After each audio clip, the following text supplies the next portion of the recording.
Hola a todos, sean bienvenidos a este video de puntualización sobre los trastornos de la conducta alimentaria y de la ingesta de alimentos que se encuentran en el DSM-5 y que componen el trastorno de pica, el trastorno de rumiación, el trastorno de evitación, restricción de la ingesta de alimentos, la anorexia nerviosa, la bulimia nerviosa y el trastorno de atracones.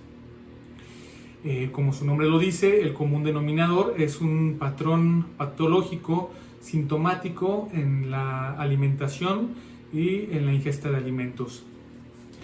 La idea es que esta información les resulte útil en la complementación de lo que puedan leer en el DSM-5.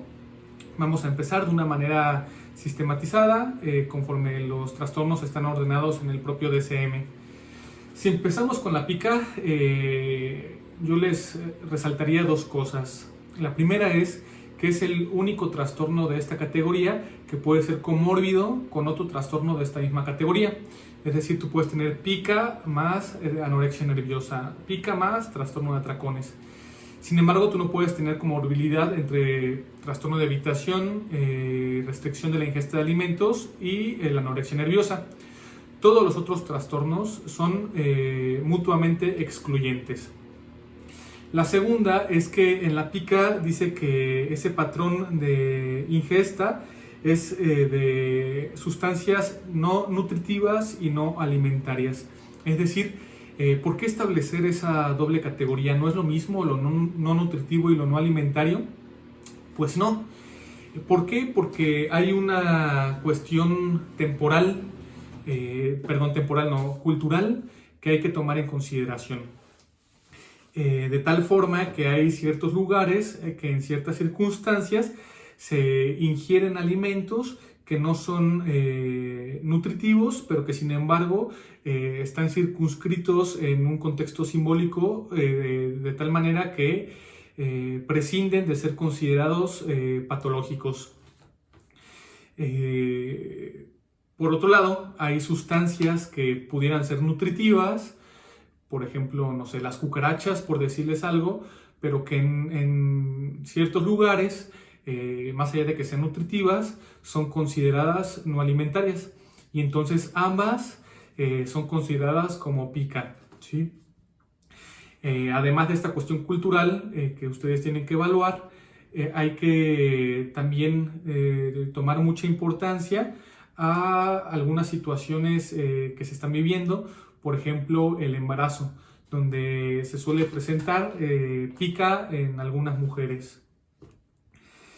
Si pasamos a la rumiación, así como hicimos una diferenciación de dos conceptos que muchas veces se toman como sinónimos, podríamos hacer lo propio con la regurgitación y el vómito. No son lo mismo, más allá de que en ambas se expelen alimentos que con anterioridad habían sido ingeridos, habían sido comidos, por llamarlos de alguna manera. Pero ¿cuál es la diferencia? Para empezar, que en el vómito hay arcadas, este movimiento como así, ¿no? Mientras que en la regurgitación no lo hay. Y esto está de la mano con que el vómito es una conducta refleja, ¿sí? Mientras que la regurgitación no. De hecho, el DSM dice que pareciera ser que los sujetos que presentan la regurgitación, que generalmente son niños, como que entrenan los músculos de la laringe y del esófago para poder traer nuevamente los alimentos hacia arriba, ¿no? Como si los pudieran regresar a voluntad. Hay que tener muchísimo cuidado con algunas afecciones médicas que también producen ese retorno de los alimentos para hacer diagnóstico diferencial. Con el trastorno de evitación, restricción de la ingesta de alimentos, hay que tener mucho cuidado para poder diferenciar con la anorexia nerviosa. ¿Por qué? Porque en ambos se comparte el criterio A. El criterio A es la evitación, el cese, la interrupción de la ingesta de alimentos, es decir, los sujetos dejan de comer. Ahora bien, ese cese, esa interrupción, esa inhibición en la alimentación en ambos trastornos conduce a una pérdida significativa de peso que incluso en situaciones muy graves tiene que llevar a la hospitalización y a la alimentación a través de otros medios como la vía enteral. ¿Cómo lo podemos diferenciar? Respecto de qué es lo que motiva la evitación. No es lo mismo. En el trastorno de evitación y restricción de la ingesta de alimentos, la razón para no comer son las características organolépticas de los propios alimentos. ¿Qué son estas características organolépticas y por qué se evitan? Son el color, el sabor, la textura, la temperatura, todas estas características de los alimentos. ¿Y por qué se evitan? Pues se pueden evitar porque hay una respuesta condicionada negativa.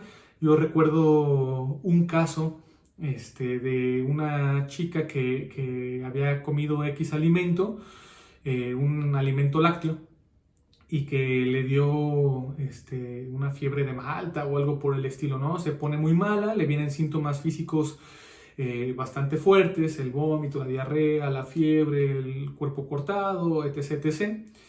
Y a partir de su recuperación, ella empieza a dejar de comer todos aquellos productos que vienen de la leche, que son derivados de la leche, pero se va expandiendo cada vez más hacia otros alimentos y tiene un trastorno de la evitación, restricción de la ingesta de alimentos que a la posteridad deriva a una anorexia nerviosa.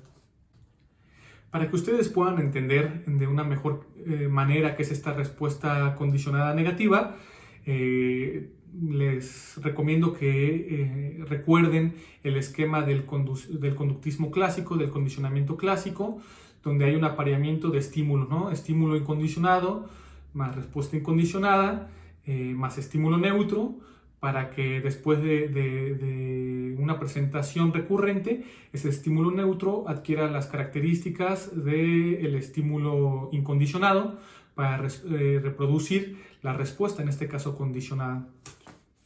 En el caso que les había platicado de la chica, la respuesta condicionada ya va a ser el asco, ¿no? El vómito, cuando se le acerca nuevamente, no sé, un queso, una leche, un yogurt. Bueno, de la anorexia nerviosa, además del criterio A, que es un criterio sintomático conductual, que es el de la evitación de la ingesta de alimentos, como ya lo había mencionado, se presenta el criterio B y el criterio C. El criterio B es afectivo primordialmente, que conduce también a ciertos comportamientos patológicos. El criterio B es el miedo intenso a ganar peso, ¿no? Miedo intenso. Por supuesto que si yo digo que es a ganar peso, está referido a una cuestión cognitiva, ¿no? Que está ligada al criterio C y que ya ahorita les voy a platicar. Y que a su vez puede conducir a comportamientos erráticos como puede ser tanto el criterio A, que es la evitación, como comportamientos compensatorios, que les voy a explicar un poquito más adelante con el subtipo de los atracones y las purgas. Por último, el criterio C es una alteración en la forma en que uno mismo se percibe propiamente su cuerpo, ¿no? ¿Por qué? Porque si yo les digo que el criterio A conduce a la emaciación, es decir, a esa pérdida significativa del peso, aproximadamente del 10% del peso corporal, que se refleja en un índice de masa corporal por debajo de los 18,5 kilómetros sobre metros cuadrados, particularmente de 17 hacia abajo.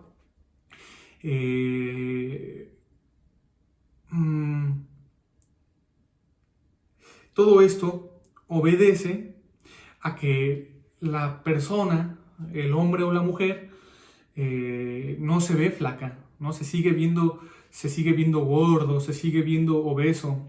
Por lo tanto, hay una alteración en la percepción ahí, una alteración del tipo de la ilusión, ¿sí? Cuando hablamos de los subtipos, yo les dije que está el tipo restrictivo, que es el que se caracteriza por la ayuna, ¿no? por el cese de la ingesta, por el criterio A en su máximo esplendor. También es necesario que no haya habido en los últimos 3 meses, si mal no recuerdo. Vamos a ver.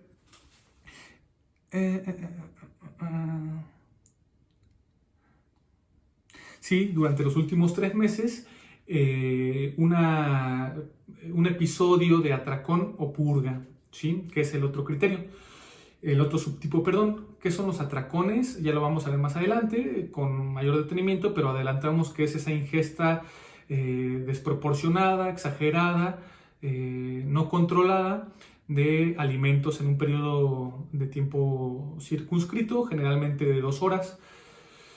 Y las purgas, ¿sí? Las purgas son los vómitos, las purgas son el ejercicio extenuante, las purgas son los enemas, ¿no? Las purgas son el consumo de diuréticos, ¿no? Todo eso son purgas. Uno piensa que purgas es vomitar, pero no, purgas también puede ser todo esto que les acabo de mencionar.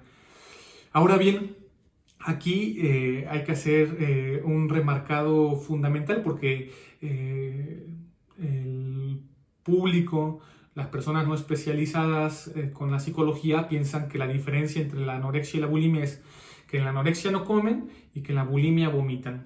Pues en la anorexia también hay vómitos o puede haber vómitos, ¿sí? Como que también en la bulimia puede haber periodos de ayuno. Entonces, ¿cuál es la diferencia? Vamos a pasar a la bulimia nerviosa. En la bulimia nerviosa sí o sí tiene que haber atracones y purgas de manera sistematizada. Es decir, ¿cómo podemos diferenciar la anorexia nerviosa, subtipo atracones y purgas, de la bulimia nerviosa? Que los atracones en la anorexia no están sistematizados, ¿no? Sistematizados de una manera ligada causa y efecto con las purgas. Es decir, puede haber purgas, y de hecho hay purgas, que no suceden de manera inmediata a un atracón.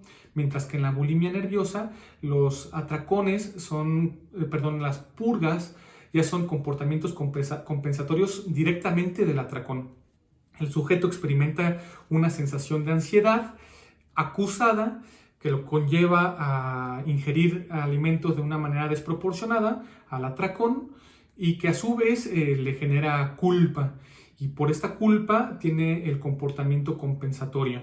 Comportamiento compensatorio que puede ser, les repito una vez más porque es muy importante, el uso de enemas, de diuréticos, el vómito o el ejercicio extenuante. Bueno, entonces, esta cuestión de que no haya esta sistematización en uno y en el otro sí, se ve reflejado en un síntoma que tiene que tomar muchísimo en consideración y que es imprescindible para hacer diagnóstico diferencial, y tiene que ver con el índice de masa corporal. Mientras que en la anorexia nerviosa hay emaciación, hay un índice de masa corporal bajo, por debajo de los 17 kilogramos por metro cuadrado. Creo que hace rato lo dije mal, no dije kilómetros, creo, pero bueno, en fin. En la bulimia nerviosa, el índice de masa corporal se encuentra en la normalidad o incluso en el sobrepeso o incluso en la obesidad, ¿sí?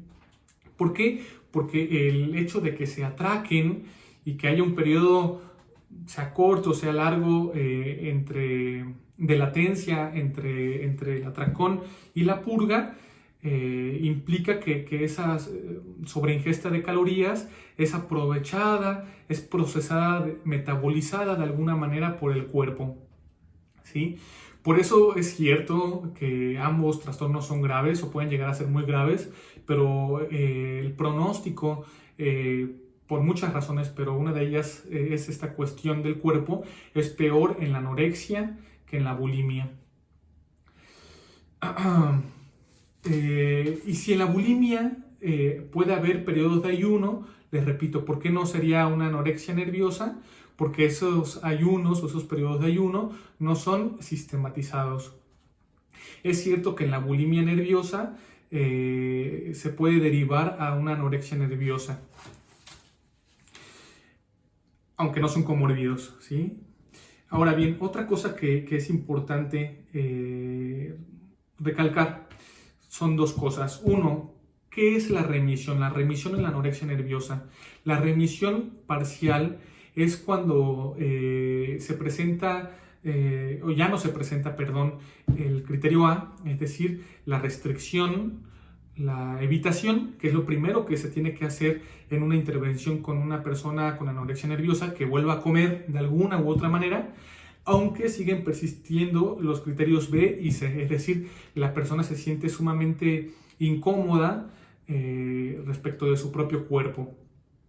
Mientras que la remisión total implicaría el cese de los 3 síntomas, es decir, la persona vuelve a comer, pero ya no está esta cuestión cognitiva y afectiva respecto de su peso corporal. Un paréntesis para aclarar ahorita que hablé un poquito del tratamiento de estos trastornos. Lo mejor que se puede hacer es un tratamiento multidisciplinario, donde participen nutriólogos, médicos, médicos psiquiatras incluso, ¿no? Gastroenterólogos, endocrinólogos, no sé, depende de la gravedad del caso. Y por supuesto que un psicólogo. Tiene que haber una atención sistematizada en todos los planos porque afecta a muchos planos. El tratamiento además es muy difícil. Llegar a que una persona tenga o remita en sus síntomas, sobre todo una remisión total, es muy difícil. Por lo tanto, por ahí hay una parte del DSM-5 que ustedes pueden revisar en las características diagnósticas o en las características asociadas, donde dice que generalmente para llegar a una remisión total tardan en promedio unos 5 años. Esto no es forzoso, les repito, es una característica asociada. Para el diagnóstico de ambos trastornos, de la anorexia como de la bulimia, incluso del trastorno de evitación-restricción, hay que apoyarnos en marcadores diagnósticos, marcadores hematológicos, como linfocitosis, leucopenia, marcadores bioquímicos séricos, como acidez, o alcalosis, factores endocrinos como alteraciones en algunas hormonas como T3 y T4, alteraciones en el corazón para poder hacer un electrocardiograma. Generalmente se produce bradicardia sinusal, algunas alteraciones en la masa ósea, sobre todo en anorexias con presentación grave, donde ya se puede producir osteoporosis o osteopenia, y algunos otros síntomas y signos como la anugo, como la menorrea en las mujeres, como se me fue el nombre de este signo, pero que está en una especie de callo en estos 2 dedos, etc.